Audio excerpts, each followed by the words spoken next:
সবাইকে স্বাগত জানিয়ে শুরু করছি আজকের প্রাণ মিল্ক ক্যান্ডি কুইজ শো। জানার আছে বলার আছে, ইভান সাইড তোমাদের সাথে থাকবে এবং আমাদের সাথে একজন অতিথিও আছেন, তার কথা জানাবো। তবে তার আগে যারা অনুষ্ঠানটা নিয়মিত দেখো, শুরুতেই আমরা কিছু তথ্য জানাই, সে বিষয়টি তোমরা জানো। আজ শুরুতে আমরা প্রথম বাংলা আত্মজীবনী সম্পর্কে কিছু তথ্য তোমাদেরকে জানাতে চাই। 19 শতকের প্রথম দিকে বাংলা আত্মজীবনী রচনার ধারা প্রচলিত হয় ইউরোপীয় শিক্ষায় শিক্ষিত ব্রাহ্ম সমাজে। তবে বাংলা ভাষায় প্রথম পূর্ণাঙ্গ আত্মজীবনী রচনা করেন একজন সাধারণ নারী, রাসসুন্দরী দেবী। এবং রাসসুন্দরী দেবীর জন্ম আনুমানিক 1810 সালে পাবনার পোতাজিয়া নামক একটি গ্রামে। 1875 সালে তার আত্মজীবনীমূলক গ্রন্থ আমার জীবন আকারে প্রথম প্রকাশিত হয় এবং 1895 সালে তার গ্রন্থের দ্বিতীয় খণ্ড প্রকাশিত হয়। রাসসুন্দরী দেবীর এই আত্মজীবনীটি হিন্দি ভাষাতেও অনুদিত হয়েছে। 1910 সালে আমার জীবনের তৃতীয় সংস্করণ প্রকাশিত হয়। গ্রন্থটিতে সেই সময়ের সাধারণ বাঙালি নারীদের জীবনচিত্র উঠে এসেছে। জানা হলো, এবার জানাই আজ আমাদের সাথে আছেন রেডিও ব্রডকাস্টার সামুদ্রী। তার সাথে কথা বলবো এবং তোমাদের সাথে কথা বলবার অপেক্ষায় রইলাম। জানোই যে ফোন কলের অপেক্ষায় আছি, স্ক্রলে দেওয়া নাম্বারগুলোতে ফোন করে কুইজে অংশগ্রহণ করতে পারো। সামুদ্রী, স্বাগত। কিছু একটা বলো, কেমন? খুব এক্সাইটেড আমি, এই জন্য একদম স্পিচলেস হয়ে আছি। আচ্ছা, ফাইন। কিন্তু আমরা আসলে কথা বলতে চাই এবং পাশাপাশি আরেকটা বিষয় আমি সবাইকে বলিনি, তুমি ভালো গান করো, গানও শুনবো। শুরুতে আমি একটু রেডিও প্রসঙ্গে আসি। রেডিও নিয়ে অনেক কথা হয়, কিছু একেবারেই আমরা শুনতে শুনতে অভ্যস্ত হয়ে গেছি, সেই রকমও কিছু কথা হয়। সেই কথাগুলো পাশাপাশি সব কথাই শুনবো। তবে তার আগে আমি একটু বলতে চাই, রেডিওর সাথে তোমার জড়িয়ে যাওয়া কিভাবে? আচ্ছা, আমি যখন ইন্টার পরীক্ষা দিই, ইন্টার পরীক্ষা দেওয়ার শেষে খুব রেডিও শোনা হতো। আম্মু খুব বেশি শুনতো, তো আম্মু আমাকে প্রায় বলতো যে ওরা কিভাবে কথা বলে, দেখো কি সুন্দর মানুষের গল্প উঠে আসছে, শুনো, তুমি চাইলে তুমিও ট্রাই করতে পারো। তো এরপর যেটা হলো, আমি একটু খোঁজ নেওয়ার চেষ্টা করলাম যে কিভাবে এটার সাথে ইনভলভ হওয়া যায়। তখন আমি একটা জায়গায় কোর্স করলাম, জবস ওয়ান। তো ওখানে যাওয়ার পর আমাকে ওরা বললো যে আমার ভয়েসটা নিউজের সাথে যায়। আচ্ছা। সো আমার নিউজের উপর ট্রাই করা উচিত। তো আমি তখন ওদের কথা শুনে নিউজের উপর একটা কোর্স করলাম। তো ওখানে একটা রুলস ছিল যে আমরা হচ্ছে টোটাল 12টা ক্লাস করি, 12টার মধ্যে 6টা নিউজ থাকবে, 6টা হচ্ছে আরজের উপর ক্লাস থাকবে। তো নিউজ 6টা ক্লাস করতে করতে আমার মনে হলো যে নিউজই মনে হয় আমার জন্য বেস্ট। এরপর যখন আমার 6টা ক্লাস আরজের জন্য করলাম, তখন মনে হলো না, ওটা মনে হয় আমার জন্য। আমি ডিসাইড করতে পারছিলাম না। তো আমার কোর্স কমপ্লিট হয়ে যায়। ওখানে আমাদের একটা এক্সাম দিতে হয়। এক্সাম দেওয়ার পর যখন রেজাল্ট আউট হলো, টপ 5-এর ফার্স্ট গার্ল হয়েছিলাম। তো এরপর কিছুদিন পর সাডেনলি আমার ফোনে একটা SMS আসে যে একটা জায়গায় থেকে আমাকে সিলেক্ট করা হয়েছে। মানে সেটা কি সিলেক্ট করা হয়েছে, এর আগে কি প্রসিডিউর ছিল, তুমি সিভি দিয়েছো? আর হ্যাঁ, ওখানকার একটা রুলস ছিল যে যারা টপ 5 এ থাকে তাদের সিভিটা ওরা রেখে দেয়। আচ্ছা আচ্ছা, তারাই করে দেয়। ওকে, ফাইন। তো এরপর সাডেনলি একটা টেক্সট আসে যে রেডিও ধ্বনি আমাকে ডেকেছে। আমি খুব অবাক হয়ে যাই যে আমি তো কোথাও অ্যাপ্লাই করিনি, তাহলে আমাকে কোত্থেকে আসলো? মানে আমিও সেই অবাকটা হয়েছে। তো এরপর ততদিন আমি ডিসাইড করে নিয়েছিলাম যে না, আমি নিউজের জন্য ট্রাই করব, আমি রেডিওতে অ্যাপ্লাই করব না।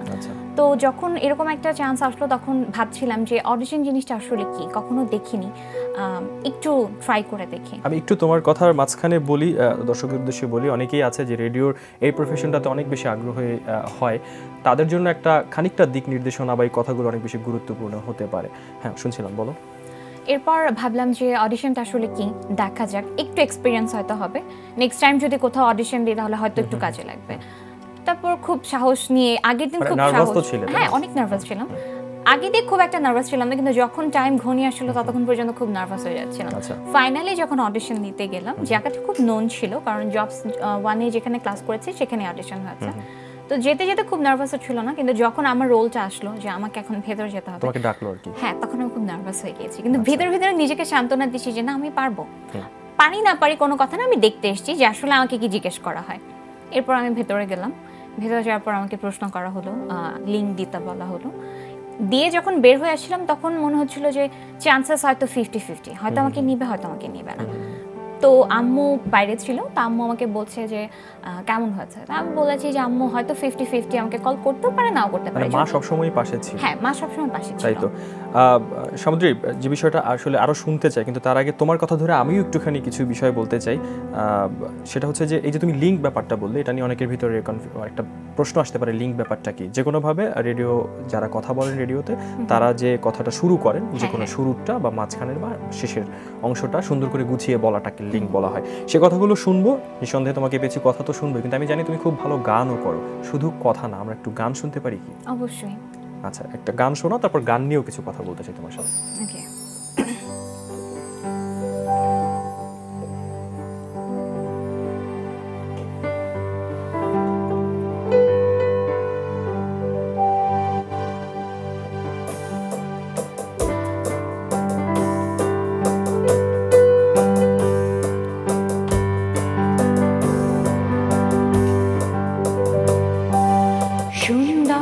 সুবর্ণ তারণ্য লাবণ্য অপরূপ রূপসী রূপেতে অনন্য,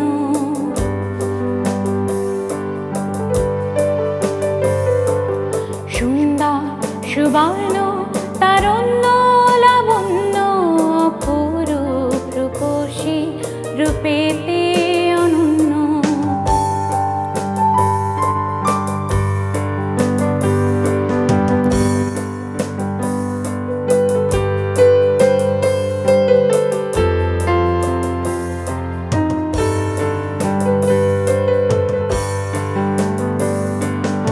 আমার দু চোখ ভরা স্বপ্ন, ও দেশ তোমারই জন্য। আমার দু চোখ ভরা স্বপ্ন, ও দেশ তোমারই জন্য।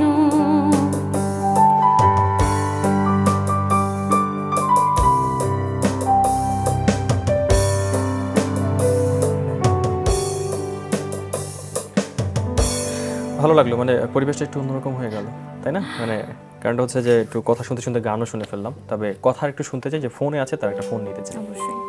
কে বলছো? আমি রিম্পি বলছি। কোন ক্লাসে পড়ো? ক্লাস 8-এ। ক্লাস 8-এ। বলো, কোন বিভাগটা তোমার পছন্দ? কোন বিভাগ থেকে প্রশ্ন করব? সিনেমা। সিনেমা? আচ্ছা, হ্যাঁ, সিনেমা আমার সামনেই আছে এবং আসলে তোমাদের ফোন পেলেই খুব ভালো লাগে, বুঝছো? সিনেমা থেকে প্রথম প্রশ্ন, the life of an American ফার্মান চলচ্চিত্রের নির্মাতা কে ছিলেন? অপশনগুলো আমি বলে দিচ্ছি। ক, আলফ্রেড হিচকক। খ, আলমগীর কবির। গ, এডউইন এস পোর্টার। বলো কে ছিলেন? একটু কঠিন বোধ হয় তোমার জন্য। Edwin S porter. আমি ভাবলাম একটু কঠিন তোমার জন্য, কিন্তু অনেক সহজ আসলে তোমার জন্য ছিল। তো সঠিক, থ্যাংক ইউ ভেরি মাচ। অভিনন্দন, 500 টাকার বই তুমি পেয়ে যাবে। দ্বিতীয় প্রশ্ন হচ্ছে, কবরী সারওয়ার অভিনীত প্রথম চলচ্চিত্রের নাম কি? আমাদের দেশের খুবই গুণী অভিনেত্রী। অপশনগুলো আমি বলে দিচ্ছি। ক, সুতরাং। খ, 7 ভাই চম্পা। গ, বিনিময়। এটা পারা উচিত। সুতরাং। সুতরাং উত্তর সঠিক, থ্যাংক ইউ।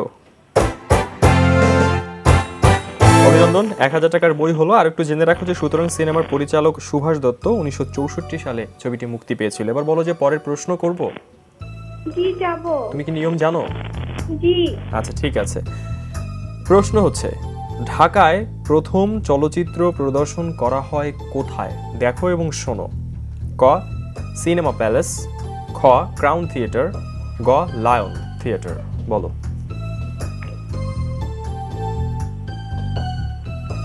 বলো। Crown theatre.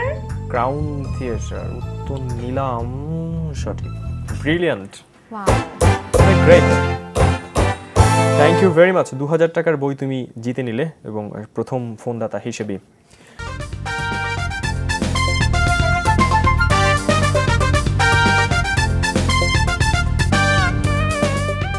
ইভান সাইড তোমাদের সাথে আছি। প্রাণ মিল্ক ক্যান্ডি কুইজ শো, জানার আছে বলার আছে চলছে। আমাদের সাথে রেডিও ব্রডকাস্টার সামুদ্রী আছে এবং তোমাদের ফোন কলের অপেক্ষায় তো আমি আছি, সেটা তো খুব স্বাভাবিক। সামুদ্রী, সেই রেজাল্টের দিনের কথা শুনছিলাম 50-50 সুযোগ, তারপর কি হলো? হ্যাঁ, এরপর আমি বললাম যে হতে পারে নাও হতে পারে। তো এই জিনিসটা নিয়ে খুব টেনশন হচ্ছিল না আমার, কারণ আমি ধরেই নিয়েছিলাম যে আমি তো এটার জন্য কখনো নিজেকে ওরকমভাবে প্রিপেয়ার করিনি। বাসায় চলে গিয়েছি। আমি আমার ভার্সিটির কালচারাল ক্লাবের সাথে অ্যাড ছিলাম। তো যেদিন আমার সেকেন্ড অডিশনের কল এসছে সেদিন আমি কালচারাল ক্লাবের একটা প্রোগ্রাম করছিলাম। তো প্রোগ্রাম স্টেজে উঠবো তার 15 মিনিটস আগে আমার কল এসছে যে আমি সিলেক্ট হয়েছে। আচ্ছা, তো একসাথে দুইটা খুশি, আমি খুব এক্সাইটেড হয়ে গিয়েছিলাম। ভাবছিলাম যে আমার প্রোগ্রাম রেখে আমি বাসায় চলে যাই, বাসায় গিয়ে আমার আম্মুকে আমি নিউজটা দিই। কিন্তু ওখানে আসলে এরকম তাড়াহুড়োর মধ্যে ছিলাম যে আম্মুকে আমি স্ট্যান্ডে কল করতে পারছিলাম না। প্রোগ্রাম শেষ করে আম্মুকে মানে ফোন সেই করলাম। উত্তেজনা চেপে রেখে আসলে হ্যাঁ। বাকি ঘটনাগুলো ঘটে গেল। হ্যাঁ, এরপর সেকেন্ড রাউন্ডেও চিকা হয়ে গেল। এই তো ফাইনালি তারপর তোমাকে আমরা এই ভূমিকায় পেলাম, তোমাকে মানুষ শুনছে। কিন্তু তার আগে আমি একটা বিষয় একটু জানতে চাই যে অনেকেই ভাবতে পারেন যে রেডিও ব্রডকাস্টার বলছি আমরা তোমাকে, এই বিষয়টা একটু জানতে চাই। আচ্ছা, রেডিও ধ্বনি হচ্ছে সর্বপ্রথম এই ব্রডকাস্টার জিনিসটাকে উদ্ঘাটন করেছে, ইনভলভ করেছে। তো ব্রডকাস্টার বলতে যেটা আমি বুঝি কিংবা আমাদেরকে বোঝানো হয়েছে সেটা হচ্ছে একটা রেডিও জকি যেটা করে, তার কাছে ইনফরমেশন থাকে, সে সেটা প্রেজেন্ট করছে, তার মতো করে প্রেজেন্ট করছে। কিন্তু ব্রডকাস্টার মিনিংটা হচ্ছে আমি যে ইনফরমেশনটা দিব, প্রয়োজন পড়লে সেটা নেওয়ার জন্য আমি নিজে ফিল্ডে নামবো, প্রয়োজন পড়লে আমি সেখানে রিপোর্টার হয়ে যাব, আমি সেটা এডিট করব, আমি প্রেজেন্ট করব, মানে আমি একাই অনেকগুলো ভূমিকায় থাকছি। হ্যাঁ, আমার মধ্যে ওই ধরনের কাজগুলো থাকতে হবে যেটা দ্বারা আমি 10টা মানুষের কাছে হেল্প চাওয়ার আমার দরকার নেই, বিকজ আমি সব কিছু জানি। এরকম ভাবে হচ্ছে প্রেজেন্ট করা। আচ্ছা, আরেকটা বিষয় আমাকে বলো, সেটা হচ্ছে তুমি অনেকের এই ব্যাপারগুলো আসে যে তুমি বলছিলে যে তুমি কোর্স করেছো একটি প্রতিষ্ঠান থেকে, এবং অনেকেই এই প্রশ্নটা করেন যারা আগ্রহী হয়ে ওঠেন রেডিওতে কাজ করবার জন্য। তারা বলেন যে কোর্স কি আমাকে কতটুকু সহযোগিতা করবে? যদিও তোমার কথা শুনে আমরা বুঝতে পারছি তোমাকে বেশ সহযোগিতা করেছে। সেক্ষেত্রে তাদের জন্য তুমি কি বলবে, কোর্স আসলে কতটা সহযোগিতা করে? কোর্স হচ্ছে আসলে বেসিক যে জিনিসগুলো আছে, লাইক এই যে লিঙ্কের কথা বলছি, আমিও একটা সময় জানতাম না যে আসলে লিঙ্কটা কি। তো আমি যদি কোর্স না করতাম তাহলে আমি এই জিনিসটা জানতাম না। অডিশনে গিয়ে যদি আমাকে বলা হতো একটা লিঙ্ক দাও, আমি হয়তো মানে তাকিয়ে থাকতাম, কি বলবো, লিঙ্ক জিনিসটা কি। এই যে সিলি সিলি কিছু ম্যাটার আছে যেগুলো হয়তো আমরা জানি না, এই জিনিসগুলোই জানা হয় কোর্সের মাধ্যমে, এছাড়া কিছুই না। আর সেটা অনেক বেশি সহযোগিতা আসলে করে। একটা কাজ আমাকে করতে হবে, সেটা হচ্ছে একটা টেলিফোন নিতে হবে। টেলিফোন একজন বন্ধু আছে, তার সাথে একটু কথা বলি। কে বলছো? হ্যালো, আমি ঋষিতা। বলো কোন ক্লাসে পড়ো? ঋষিতা, হ্যাঁ, কোন ক্লাসে পড়ো তুমি? ক্লাস 9। ক্লাস 9। কোন বিভাগ থেকে প্রশ্ন করব তোমাকে? বইয়ের মানুষেরা। বইয়ের মানুষেরা। আচ্ছা, বইয়ের মানুষেরা থেকে তোমার জন্য প্রথম প্রশ্ন আমার সামনেই আছে। প্রথম প্রশ্ন হচ্ছে, সাহিত্যিক চলচ্চিত্র নির্মাতা সত্যজিৎ রায়ের ডাক নাম কি? অপশনগুলো বলছি। ক সত্য, খ মানিক, গ খোকা। এটা জানা উচিত। সত্য। সত্য তুমি জানো? না, আচ্ছা, না জানাটা দোষের কিছু না, আমি জানি আসলে। কিন্তু আমরা উত্তরটি নিচ্ছি, সঠিক নয়। সঠিক উত্তর হচ্ছে মানিক। জানা হলো। তাহলে আরেকটা ফোন নেই। হ্যালো। হ্যালো ভাইয়া। হ্যাঁ ভাইয়া, নাম শুনি। রিয়া। কোন ক্লাসে পড়ো? ক্লাস 9-এ। ক্লাস 9-এ। ঠিক আছে, বলো কোন বিভাগ থেকে তোমাকে প্রশ্ন করব? সিনেমা বিভাগ। সিনেমা বিভাগটি খুব জনপ্রিয় হয়ে উঠছে, তাই না? বিভাগটি তোমাকে প্রশ্ন করবার পরে কিন্তু শেষ হয়ে যাবে। প্রশ্ন হচ্ছে, বার্থ অফ আ নেশন চলচ্চিত্রের পরিচালক কে ছিলেন? অপশনগুলো আমি বলছি। ক ভিক্টোরিও দে সিকা, খ জন ভিগো, গ ডি.ডব্লিউ. গ্রিফিথ। বলো বার্থ অফ আ নেশন। ভাইয়া গ নাম্বারটা। না, আমি পুরো নাম শুনতে চাই, ক খ গ নয়, পুরো নামটা বলো। ভাইয়া আনফরচুনেটলি বিদ্যুৎ চলে গেছে মাত্র। আহা, আচ্ছা, গ নাম্বারটা আমি উত্তরটি নিচ্ছি, এতটুকুন তোমার জন্য আমি ফেভার করলাম। গ নাম্বার ছিল ডি.ডব্লিউ. গ্রিফিথ, উত্তর সঠিক। থ্যাংক ইউ ভাইয়া। Most welcome. অভিনন্দন, 500 টাকার বই তোমার কাছে পৌঁছে যাবে। তাহলে এবার খেয়াল করে শোনো। হ্যাঁ, দ্বিতীয় প্রশ্ন হচ্ছে, ঋত্বিক ঘটকের পরিচালনায় তিতাস একটি নদীর নাম চলচ্চিত্রটি কত সালে মুক্তি পায়? অপশনগুলো বলছি আমি, শুনে নাও। ক 1973, খ 1975, গ 1977। বলো। ভাইয়া খ 1975। খ 1975 উত্তরটি নিলাম, কিন্তু আমি আন্তরিকভাবে দুঃখিত, সঠিক নয় উত্তরটি। সঠিক উত্তর চলো আমরা সবাই জেনে রাখি, ক 1973। জানা হলো। সামুদ্রিক, প্রথম দিন রেডিও ধ্বনিতে শুনতে চাই, কেমন ছিল? আচ্ছা কিংবা প্রথম অন এয়ারে বসা? আচ্ছা, প্রথম অন ইয়ারে বসাটা বলবো, কারণ এর আগে তো গ্রুমিং করা হয়েছে, অনেক বলা হয়েছে মাইক্রোফোন সম্পর্কে, ওই প্লেসটা সম্পর্কে। প্রথম যেদিন আমি বসেছি, আমার প্রোগ্রামটার নাম ছিল ক্লাসিক নুন। বসার আগে হাত পা কাঁপছিল। আচ্ছা, আমার মনে হচ্ছিল আমি কি প্রোগ্রামটা আসলে করতে পারবো, আমি কি এটার যোগ্য, এটা মনে হচ্ছিল বারবার। তো এরপর আমার যে বস ছিলেন নাফিস রেতন শান্ত, এরপর আমাদের ইডি স্যার, সবাই খুব ভালো আমাকে সাহস দিয়েছে, ইপি স্যার। তো এতটুকু কনফিডেন্ট আমাকে দিয়েছে যে আমার দ্বারা সম্ভব, আমি পারবো। আমি প্রোগ্রামটা করার পর যখন বের হয়ে এসেছি, মনে হচ্ছিল যে আমি একটা যুদ্ধ জয় করে এসেছি। আচ্ছা, তখন মায়ের ভূমিকা কি ছিল? মায়ের ভূমিকা ছিল মানে একটা পর্যায়ে আম্মু, প্রথম যখন আম্মু আমার প্রোগ্রামটা শুনেছে, এরপর আম্মুকে কল করেছি। আম্মু এর মাঝে আমাকে কল করেছে, কিন্তু আমি ফোন রিসিভ করতে পারিনি। যখন কল করেছি তখন আম্মু আমাকে বলেছে যে আমি বিশ্বাস করতাম তুমি পারো, কিন্তু তুমি যে এত ভালো পারো আজকে প্রুভ হয়ে গেল। শুরু থেকেই মানুষটা তোমাকে অনেক বেশি ইন্সপায়ার করে যাচ্ছে, বা সবাই বলতে পারে।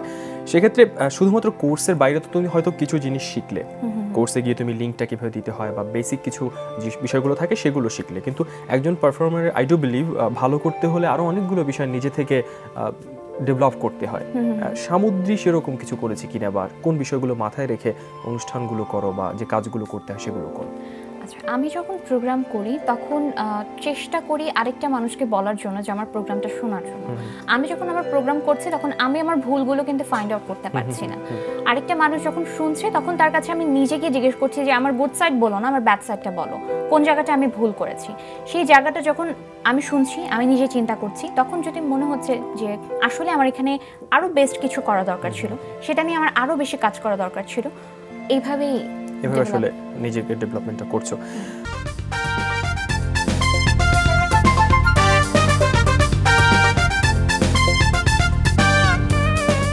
তো দেখছো প্রাণ মিল্ক ক্যান্ডি কুইজ শো, জানার আছে বলার আছে। ইভান স্যার তোমাদের সাথে আছি, বলছিলাম যে ছবির গ্যালারি আছে, আরো অনেক কথা আছে। ফোনে কে আছো এই মুহূর্তে? হ্যালো, আমি তুয়া। তুমি নামটা বলো আবার। আমি তুয়া। কোন ক্লাসে পড়ো? ক্লাস 9। Class 9, fine. ছবির গ্যালারি এখন জানো তো না? জি। আচ্ছা চলো ছবি দেখাই তোমাকে। ছবির এই ফুটবলার বর্তমানে অ্যাটলেটিকো মাদ্রিদের হয়ে খেলছেন, তার নাম বলো। অপশনগুলো আমি বলে দিচ্ছি। ক মেসুত ওজিল, খ লুকা মডরিচ, গ আঁতোয়া গ্রিজমান। বলো।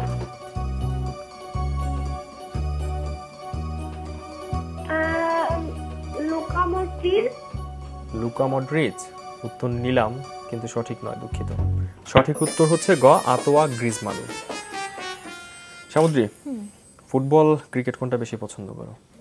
খেলার প্রতি কোনো ইন্টারেস্ট নাই। আহারে, আচ্ছা কিসের প্রতি ইন্টারেস্ট আছে? গানের উপর। গানের উপর। গান আমরা শুনবো, তাহলে আমাদের ইন্টারেস্টের জায়গায় ফিরে আসি। তোমার রেডিও পারফরমেন্স নিয়ে কথা বলছিলাম। প্রথম দিন গেল, দিনের পর দিন যাচ্ছে, সময় বাড়ছে। প্রথম দিনের নিশ্চয়ই সেই এক্সাইটমেন্ট বা সেই সব কিছু ছাপিয়ে এখন দায়িত্বে পরিণত হয়েছে। কি মনে হয় একজন রেডিও ব্রডকাস্টার বলি, রেডিও পারফর্মার বলি, রেডিও জকি বলি, তাদের দায়িত্ব আসলে কতখানি? অবশ্যই দায়িত্ব অনেক। শুধু যে রেডিও জকি বলি কিংবা ব্রডকাস্টার বলি, ওই সেক্টরটাতেই যে খুব দায়িত্ব তা না। আমি যখন যে কাজটা আমার হাতে নিচ্ছি তার মানে হচ্ছে পুরো দায়িত্বটাই আমার ওটার উপর। আমি সবসময় চেষ্টা করবো যে ওই জায়গাটা থেকে নিজের বেস্টটাকে দেওয়ার। হ্যাঁ, একটা মানুষ কখনোই 100% পারফেক্ট হয় না, কিন্তু আমার দ্বারা যতটুকু সম্ভব, আমার শেষ চেষ্টা পর্যন্ত যতটুকু সম্ভব ততটুকুই দেওয়া উচিত। আচ্ছা, আমাকে একটা কথা বলো তো, মানে নিজে কতটা রেডিও শোনো? আগে তো শুনতে, এখন যখন নিজে সেই ভূমিকায় আছো, সেই ভূমিকায় থেকেও একদম অনেস্ট কনফেশন চাই, কতটা শোনা হয় তুমি? অন্যান্য স্টেশন বলি বা অন্যান্য পারফর্মার যারা আছেন তাদেরকে কতটা শোনো? আচ্ছা, খুব একটা যে শোনা হয় সেটা আমি বলবো না, কারণ হচ্ছে খুব প্রেসারে থাকা হয়। যদি রেডিও আগে যেটা হতো, রেডিও টাইম ছিল রাতের বেলা, সব কাজকর্ম শেষ করে, পড়াশোনা শেষ করে 12টা থেকে রেডিও শোনা, কিংবা 9টা থেকে। এখন যেটা হয়, যখন আমি ইউনিভার্সিটি যাচ্ছি, আমার অফিসে যাচ্ছি, কিংবা কোথাও বেড়াতে যাচ্ছি, তখন রেডিও শোনা হচ্ছে। ওরকম ভাবে এখন আর শোনার সময় হয় না, কিংবা যদি বলি ইচ্ছে থাকলেও হয়তো সেটা পূরণ করতে পারি না। আচ্ছা, যখন আমি পারফর্ম করছি কন্টিনিউয়াসলি, তখন অনেক ধরনের, তুমি প্রেশারের কথা বলছিলে, অনেক রেসপন্সিবিলিটিস, আরও নিজের অনেক কাজ থাকে, সব কিছুর বাইরেও তখন তো ডেভেলপমেন্টের একটা জায়গা থাকে, নিজেকে বারবার প্রমাণ করবার একটা জায়গা থাকে। সেই কাজগুলোর জন্য কি করো, বা নিয়মিত সেই গঠনমূলক কোনো সমালোচনা আসলে সেটাকে কিভাবে ওভারকাম করো?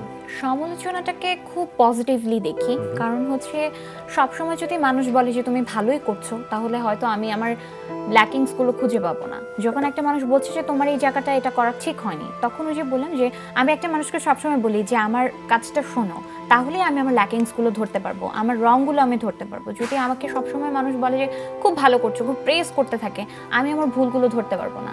ভুল যদি ধরতে না পারি তাহলে আমি শিখতে পারবো না, আর শিখতে যদি না পারি সামনের দিকে আমি বুঝতে পারছি আমরা রেডিও পারফর্মারের সাথে কথা বলছি, তাই খুব সুন্দর করে গুছিয়ে সব কথাই আমাদের সামনে উপস্থাপন করছো। রেডিও জকি বলি বা যা কিছুই বলছি না কেন, এটাকে কি তোমার কাছে কি মনে হয়, একদম নতুন প্রজন্মের কথা যদি বলি, তরুণ হিসেবে কাজ করছো, সেই হিসেবেও যদি বলি, এটাকে কি পেশা হিসেবে নেয়ার, একটা সময় আমরা শুনতাম যে স্টেশন বাড়বে, এটাকে পেশা হিসেবে নেওয়া যাবে, তোমার কাছে এখন কি মনে হচ্ছে, আসলে কি সেই জায়গাগুলো তৈরি হচ্ছে পেশা হিসেবে নেওয়ার মতন? হ্যাঁ, অবশ্যই পেশা হিসেবে নেওয়া কেন যাবে না, অবশ্যই যাবে। আর পেশা হিসেবে নিতে হলে যে বললাম যে খুব ভালো মানে মন দিয়ে কাজ করতে হবে, ধরে নিতে হবে, ডিটারমাইন থাকতে হবে যে আমি এই সেক্টরটাতে ভালো কিছু করব। লাইক যদি আমি বলি যে ইঞ্জিনিয়ারিং পড়াশোনা করছে, সে তো ডিটারমাইন যে আমি এই সেক্টরে একটা বেস্ট কিছু করব, এরকম ডিটারমাইনই থাকতে হবে যে আমি এই জায়গাটা থেকে নিজেকে বেস্ট প্রুফ করব, আমি প্রুফ করে দেখাবো যে এটাকে প্রফেশন হিসেবে নেওয়া সম্ভব। তুমি কি নিতে চাও কি চাও না, খুব সংক্ষেপে? অবশ্যই। ধন্যবাদ, একদম সংক্ষেপে একটা উত্তর। তারপর আমরা অনুষ্ঠানের শেষ দিকে চলে এসেছি। রেডিও ধ্বনি 91.2 FM কেন অন্যান্য স্টেশন থেকে আলাদা, খুব ছোট্ট করে শুনুন। রেডিও ধ্বনি, প্রথমে বলেছি যে রেডিও ধ্বনি হচ্ছে সবচেয়ে আলাদা একটি রেডিও স্টেশন, সংবাদ ভিত্তিক একটি রেডিও স্টেশন। আর বাকি রেডিও স্টেশনগুলো বিনোদন ধর্মী, আমরা সবাই জানি। সংবাদটাকে আমরা সবসময় সামনে রাখি, এর পাশাপাশি আমরা এন্টারটেইনমেন্ট মানুষকে দেওয়ার চেষ্টা করি। ধন্যবাদ, কথা বলতে অনেক ভালো লাগছিল। বিদায় নেব, তবে গানের কথা বলছিলাম, একটা গান শুনতে শুনতে বিদায় নেওয়াটা বোধহয় বেশি ভালো লাগবে। অবশ্যই গান শুনতে শুনতে অবশ্যই বাড়ি যাব, তবে হচ্ছে তার আগে এনটিভিকে অনেক ধন্যবাদ, তোমাকে অনেক বেশি ধন্যবাদ। আর চারপাশে যে মানুষগুলো আছে যাদেরকে হয়তো দেখতে পাচ্ছে না মানুষ, আমি দেখতে পাচ্ছি, তাদের সবাইকে অনেক ধন্যবাদ। আমি একটু বিদায় নিয়ে আসি, তারপর গানটা শুনবো। প্রিয় দর্শক শ্রোতা, বিশ্বের যে কোনো প্রান্ত থেকে যে কোনো সময় এনটিভিতে সম্প্রচারিত সংবাদ ও অন্যান্য সকল অনুষ্ঠান উপভোগ করতে ভিজিট করুন আমাদের পূর্ণাঙ্গ ওয়েব পোর্টাল www.ntvbd.com। আজকের মতো বিদায়, আগামী দিন আবারও দেখা হবে। ভালো থেকো, সুস্থ থেকো সবাই। কোন গানটা শোনাবে? ময়ূরকণ্ঠী। চলো।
পথের